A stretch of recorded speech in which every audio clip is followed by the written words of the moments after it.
We'll gather a few questions and then you will just answer and make your closing remarks as well. Hello. I have a question for Minister Edelstein. Sorry, my name is Dan Levy. I'm a student here at IDC. How do you deal with the fact that sometimes the best anti-Israel propaganda is being led by Jews in Israel and in the diaspora sometimes, who have a hard time interiorizing the implications of Jewish independence and sovereignty over the land of Israel. And the best example of these are the ones who call for Israel to collaborate with biased UN fact-finding missions, or who sign petitions, public petitions, calling for Israel to, calling for foreign states to put pressure on Israel. How do you deal with those people? Thank you. Okay. Thank you. If you want questions, and then we'll answer. Michael Gross, I would like to ask you, when you have universities in this country producing people promoting BDS, left, right, and center, Ben Gurion, of which I'm a governor, being one of them, and you do nothing about it. Talked about red lines. These people cross red lines every day. They not only practice BDS, they corrupt the recruitment process so only their fellow travelers get into the faculty, and as a result, Israel's enemies have homemade capos to do their work for them. Okay. Thank you. On the J. Cole J Street remark, let's be clear here. I'm a signatory of J. Cole, by the way, and proud of it. I think that today one of the strengths of our community of Jewishness is our capacity to dialogue, to be open, to be tolerant. I think that there are many stories and rumors which have been made on, what J Street, and I'm not a member of J Street, what J Street or J. Cole are doing and putting pressure. Let's cut the crap here on that. I mean, let's be frank. There is clearly, as Minister Herzog explained, a clear confusion within world Jewry. And what is happening is that because of a certain way that Israel only communicates on the conflict, in sometimes a very arrogant way, it has created and antagonized a big chunk of the local communities in the US and in Europe. Many Jews today do not identify themselves with the discussion and the discourse of the Israeli government. However, they feel very close to Israel. They participate, they come here, they are part of this link, which can be a political link, a historical link, or a cultural link. I think that what is happening, and this type of comment, like Mr. Gross' comments, are reminiscent. They are just an example of exactly the tension and the antagonism which has been created by cataloging certain groups. Those groups are pro-Israel. Maybe not in the sense that you see it, but they are pro-Israel in the sense that they are open, they are dialoguing. And believe me, when I talk to this professor at the Leuven University, when I give a lecture, the only thing I have in my mind is how I can better defend Israel. I'm not giving ammunitions to them. Because the one who hate Israel, as was said here, they will hate it anyway. The discourse here is to open new gates to Jews who do not identify with the open and formal public discourse which has been created by the Israeli government. Okay, I'll do this very quickly. I do agree that we should collectivize the effort, sharing resources, because today everything is internationalized. That is globalization. What happens, it used to be you could isolate in a country. It is not true anymore. And we need the United States, as strong as our community is, the fact is that we need to turn to all of the countries when we want to get things changed at the UN, that it's a collective effort, and I think the Global Coalition is one effort in that way.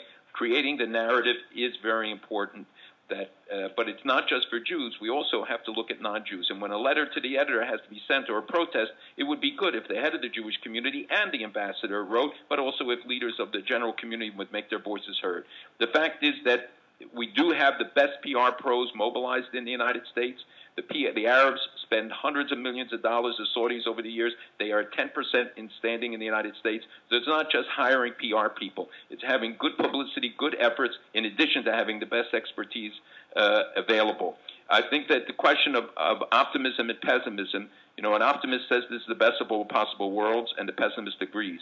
I don't think that we can be optimists or pessimists. Judaism is not a religion of optimism. It's a religion of hope, because optimism is passive. The way we make it better is by hope, which is active, meaning that we're going to make the effort to change things. And I think that we have every reason to be optimistic. In America, we have tens of millions of Christians who are ready to stand for Israel more than the Jewish community often. We have Congress voting 100-0 on a resolution. There's nothing, not motherhood, not apple pie, anything that gets the votes that a resolution on Israel from Democrats and Republicans. So I think that there's plenty of reason to be optimistic. I think, though, that we should not whitewash some of the realities. The question of the poison that sometimes comes out from Israel, or some in the Israeli media, or some from academic institutions, and even from some organizations. There is a red line to be drawn. It doesn't mean those who are critical of Israel. It means those who go beyond that and work against the interests of Israel. That's what I said, and I think that it does apply to at least one of the people that was mentioned earlier. Bear in mind, State of Israel is a member of over 50 international organizations. The OECD welcomed Israel with open arms. Israel's become as Saul Singer and Dan Senor write in their monumental work, a tremendous example to the international technology and business communities. Israel's a full-fledged member of the World Health Organization, the World Trade Organization, and tens of other organizations. Israel, at this point, in my view, should have a no-tolerance policy for the assaults and the language of hate that is being used against it, a no-tolerance policy, and should stand up very clearly and name and shame those who attempt to defame this country, as no other country in the world would allow their good names to be defamed. And on the level of that confidence, I think it's a policy issue for Israel, a type of rights-based self-confidence to stand up and announce that Israel will be treated as every other country in the international community demands to be treated itself. On the issue of the large tent, Claude, this goes to your question. It goes to a question that two members of our discussion in the rows talked about. We have to create some red lines. We can't have a situation where professors from this university or that university go to Europe and actually call for boycotts, divestitures, and sanctions against the State of Israel while they're being paid by their own universities to take sabbaticals in those universities. It's just unheard of in any country, and I don't think it shouldn't be stood for it. And there's one other point, Claude, and that is no diaspora organization, not the World Jewish Congress, not the Conference of Presidents, and nor any other diaspora organization can take a position that would threaten or in any way compromise the security of the State of Israel. If the government of Israel states that it needs this border or that border in order to secure its public, its Muslim public, its Christian public, its Jewish public, I believe the diaspora community should support that position on the basis of the existential threat that the country faces, and they should not unilaterally decide what borders Israel should have that would compromise the health, well-being, security of the country.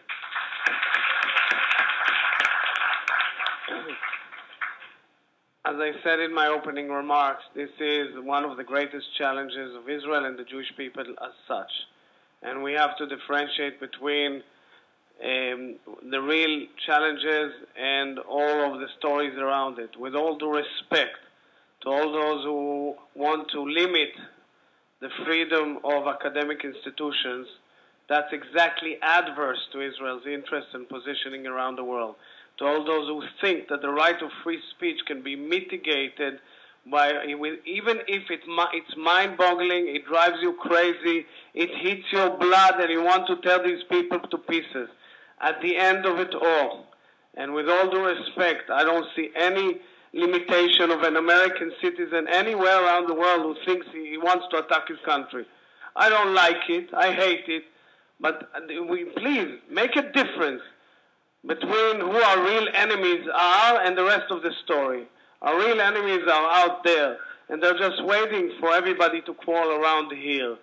And at the end of it all, it requires to operate smartly, innovatively, and understand that whatever we do and say here influences our Jewish brothers and sisters there.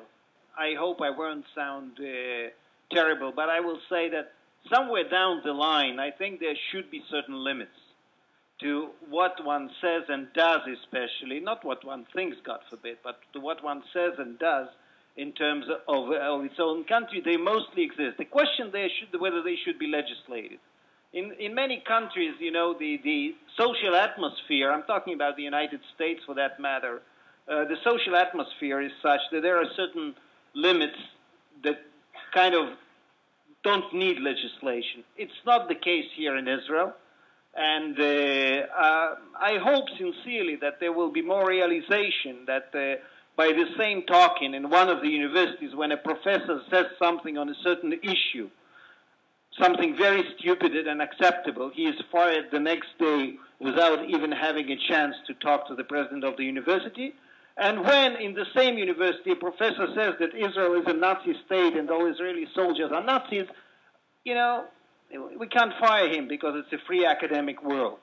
So when there will be a different social atmosphere, I think there will be no need for legislation. The last but never least, Gil, by the way, here speaking of non-legislating, I seriously consider, and I spoke with certain people, none of them an employee of the government, about a kind of an ethics code on what is pro-Israel, what is anti-Israel, what is mikubal, is what is not mikubal, what is acceptable, what is not acceptable, and probably we'll have it because, speaking of the organizations you mentioned, Claude, I don't want to hear an American congressman again saying that their support of Israel is so open that the brains fall out. When an American congressman says that, I think that we have a certain problem, so we have to, but at the same time, I want to be inclusive, definitely as diaspora affairs minister. So we need some kind of code here, I think, and it's doable. The situation is definitely not simple, and we have to recognize it, but it has never been simple. It hasn't been simple for the last 3,000 years, I guess. So I think that we have to keep it in mind and be optimistic, and if some people from 100 years ago would be sitting here today with us, they would probably say, Mashiach Zeiten, the days of the Messiah. Thank you. Thank you very much. Thank you for our interesting panel. Thank you for our attention.